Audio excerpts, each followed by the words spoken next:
Во услови на глобален недостиг на жито поради тековната руска инвазија на Украина, доаѓа зрак светлина од плодните земјоделски површини во Бугарија. Повеќе од 75% од жетвата на житото во земјата се очекува да биде извезена, откако беше укинат планот за зајакнување на домашните резерви. И родот оваа лето изгледа добро, иако веројатно нема да се совпадне со минатогодишната рекордна жетва. Според мен цифрата няма да бъде 7, а ще бъде около 5 тази година, но и 5 да бъде, пак ще бъдем доволни ние зърнопроизводителите при тази цена. Пак казвам, зависи какво ще остане в нашата държава. Она што останува, обично е најквалитетното жито, вели Стоименов. Тој е земјоделец во селото Брест, во плодниот регион Плевен во Бугарија покрај Дунав. Стоименов вели дека најголемиот дел од бугарската премиум пченица се извезува, бидејќи може да достигне повисока цена на светските пазари. 90% е фураж. Може би 7-8 до 10%, ако имаме хлебна пшеница. Но българина се научи да яде хляб от фураж, така че не е проблем.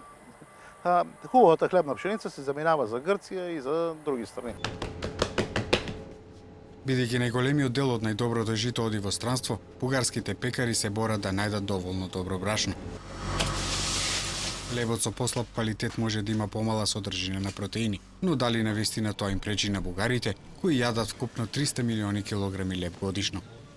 Хляб трябва да е от твърда пшеница. И да е вкусен. А трудно ли се намира хубав вкусен хляб у нас?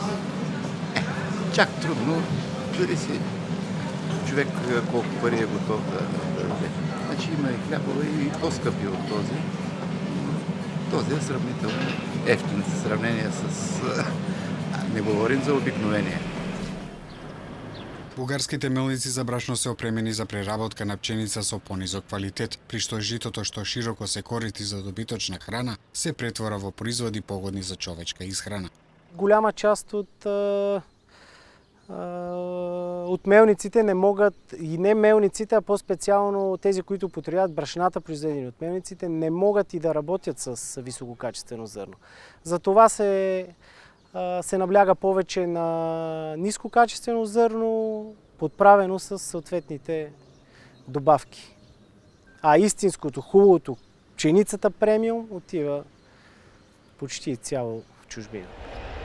Зголемувањето на глобалните цени на пченицата е она што на крајот го поттикнува одливот на премиум житото во Бугарија.